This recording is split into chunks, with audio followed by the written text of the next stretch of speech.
right, welcome to today's episode of Tomorrow's Leader, where we dive deep on all things leader related to leading yourself and leading others. I'm John Laurito, your host today, yesterday, tomorrow, the day after, last week, every day.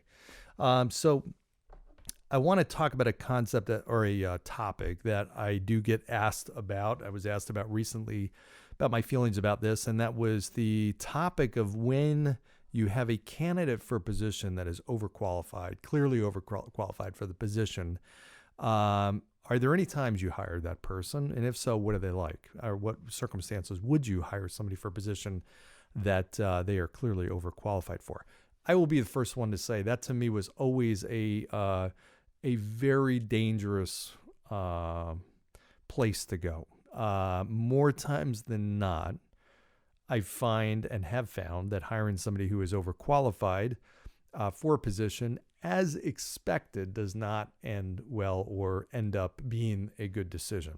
Now, that said, I had a conversation with a person. I said, you know what, there are certain circumstances where I have seen it work out very well, but it is very unique and very specific, and you have to understand what circumstances or characteristics make that person a good hire versus a majority of the time where it may not be. And the fact of the matter is, sometimes people are overqualified for a role because they have the intentions of using it as a stopping point or a place that they can earn some income while they're looking for something better.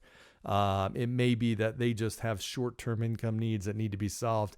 And as an organization, as a leader, as a CEO, hiring somebody that ends up costing you a lot to bring that person in and all the people power devoted toward onboarding that person, for them to leave in 6 months or a year is really painful. And it's very, very costly. And it's also an impact on the culture. So for that reason, yes, fire quickly, hire slowly, take your time to find the right person.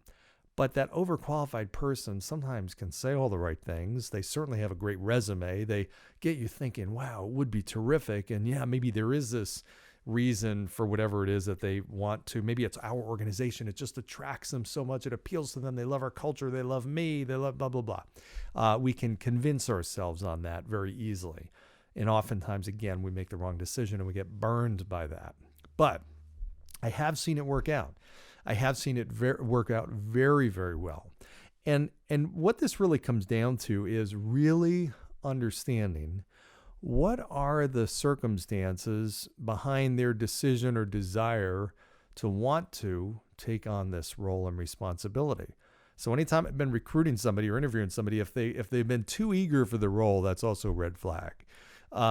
It's perfect, kind of a perfect balance of them, really being a little tough to get, you pulling, but not having to pull too hard. You don't want to get somebody that you really got to convince too much, but you want to know that this person really gave it a lot of thought. So if they're too eager and too willing to, jump at it without asking a lot of questions, without understanding what the role is really about, ultimately that can be a really dangerous situation to get into. So ultimately, here's what this comes down to.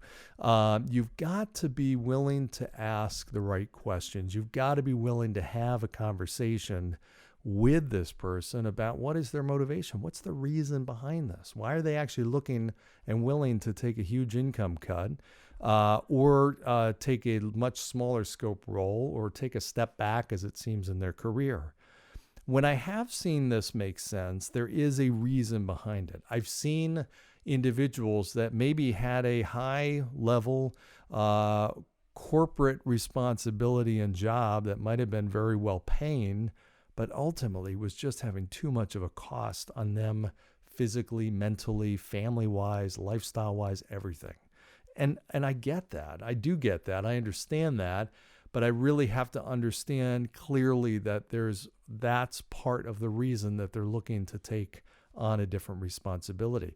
One of the best hires I've seen was an individual that was in that category, was a corporate leader, very, very successful for many, many years, took a role that just seemed well below what his capabilities would be, but he did it for the right reasons. He wanted to spend time with his son, who was now in college and playing football. He had some family.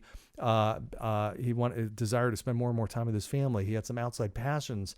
And at that stage in his life, he had earned a lot of money. He had already built up a lot of wealth. And at this stage, it was not about the money. It was about doing something that he really enjoyed, that gave him the flexibility to do the other things in life and spend the time with the people in his life that he wanted to. And at the same point, feel like he was really impacting and contributing a lot to, at that point, it was a small organization. Well, he joined and made a massive contribution to that organization. I mean, massive. He's been there, to my knowledge, probably about 10 years and doing extremely well. And it was a win-win all the way around. Here he now has the life that he wanted, not earning, but he's earning great money, but he wasn't not earning the, corporate senior VP level compensation that he was before. But it doesn't matter. His life is great, and it's multiples better than it was in his corporate life. Less stress, more enjoyment, better relationships with people in and out of work, just overall a better life. So that, I think about, is a very legitimate reason for somebody to take on a role that they are clearly maybe overqualified for. But you have to ask the right questions and understand. And you can't feed it to them. You can't say, well, you're looking to do this because you're stressed out and you're looking for better balance and this and that.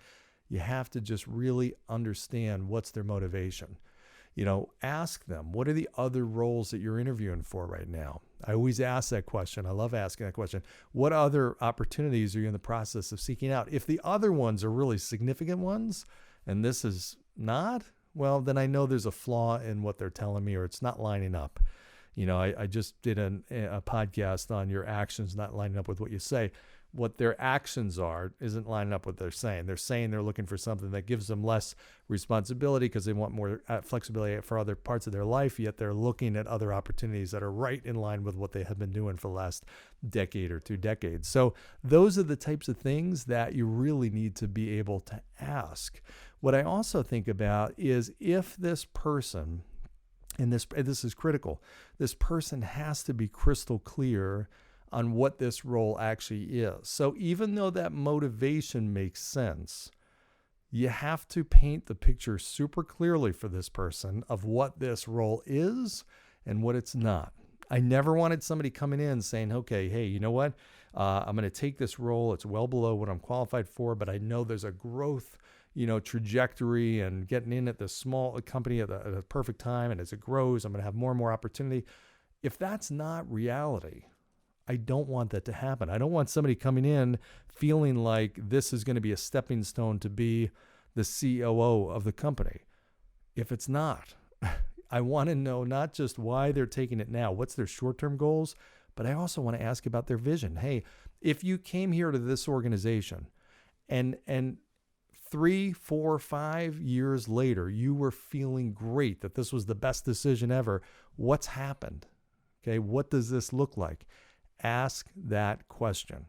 If you've been here for 5 years and you love it and you're excited and you feel like you're right on the right track, what has happened?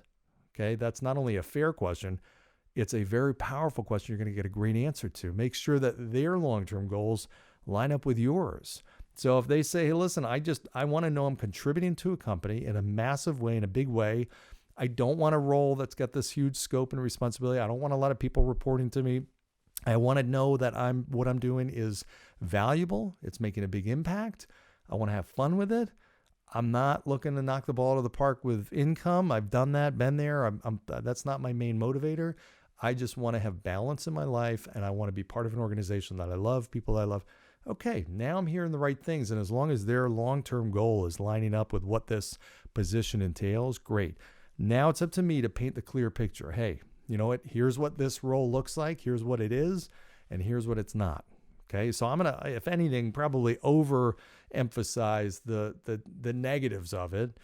If there's some really menial parts of the role, I want to be really clear with that. I'm not trying to dress it up as something it's not. Okay, now I don't win. If I do that, I may get somebody on board, and that's the worst thing in the world when you haven't been clear and there's surprises, and then all of a sudden there's friction and loss of trust, and ultimately that person's not here. I want to be crystal clear right from the start of what this role entails and what the path is long term. So if I've done that, if I understand their motivations, their desires, short term and long term, I've been super clear with what this role is and the expectations and the people they're going to be working with and the upside and the downside and everything about it, and there's mutual agreement on this, then go for it. Okay, that's my advice. Those are the circumstances where somebody who is on paper overqualified for a role can actually make sense. Disclaimer, more times than not, it does not make sense and it does not work, but there are some exceptions, and those are the exceptions. So hope that helps. I know that's been a question I've been asked recently a couple times, so I figured I'd do a podcast on it. That's the cool thing about having a podcast. I can do stuff. I can talk about stuff. When I get questions, I can share it with the whole audience in 66 different countries. Yes, we're in 66 different countries. I love that. So let me know your thoughts. Let me know your questions, your suggestions for future topics or guests. I got some great guests lined up. They'll be coming soon. As always, share, like, subscribe. Share this with your friends. Share this with your family. Share this with people in your company. Get them on board with being an audience, a loyal audience, follower, audience member, follower, whatever, like you are. I greatly appreciate that. And go down below, give 5-star review, and we'll see you next time. Thanks, everybody. Bye.